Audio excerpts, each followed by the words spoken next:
Lent arrives, a whisper in the whirlwind of our lives. It calls us to pause, to look inward. Like Jesus venturing into the wilderness, we too are invited on a journey. This is a journey of the soul, a pilgrimage into the depths of our being. Lent is a time set aside. It's a time for reflection, for introspection. We confront our vulnerabilities, our doubts, our fears.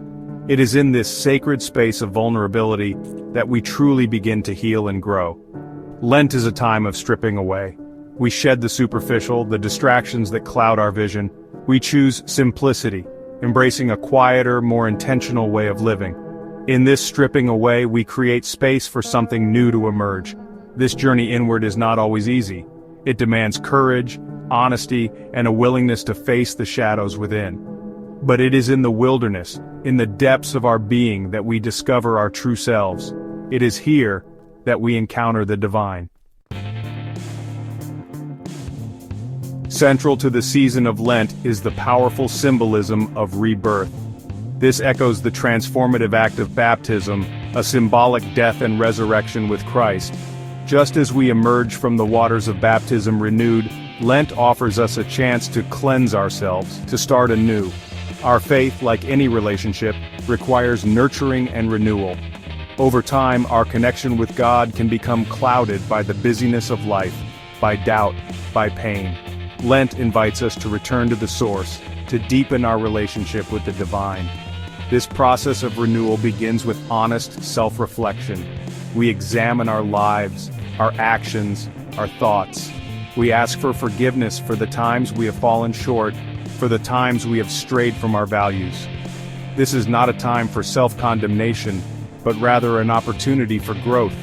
By acknowledging our imperfections, we open ourselves to God's boundless grace and mercy.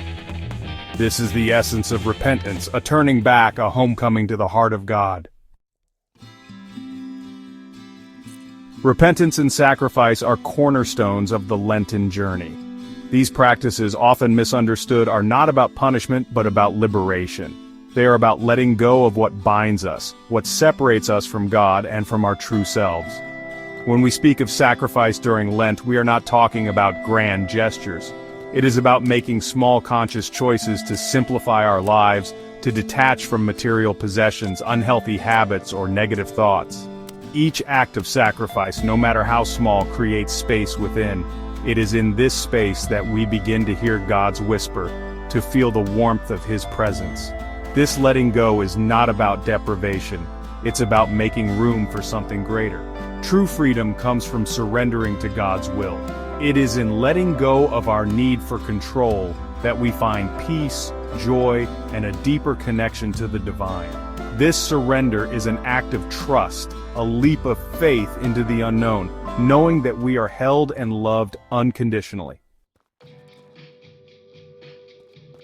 Lent is not merely an inward journey, it is a call to action, an invitation to reflect Christ's love in the world. It is a time to shift our focus outward, to recognize the needs of others, and to offer our hands in service. Christ's life was a testament to love, compassion, and service. He reached out to the marginalized, the forgotten, the suffering. During Lent, we strive to follow His example, to embody His teachings in practical ways.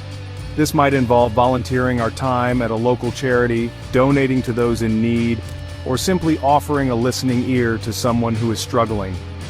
It could be as simple as practicing patience with a difficult colleague, or extending forgiveness to someone who has wronged us.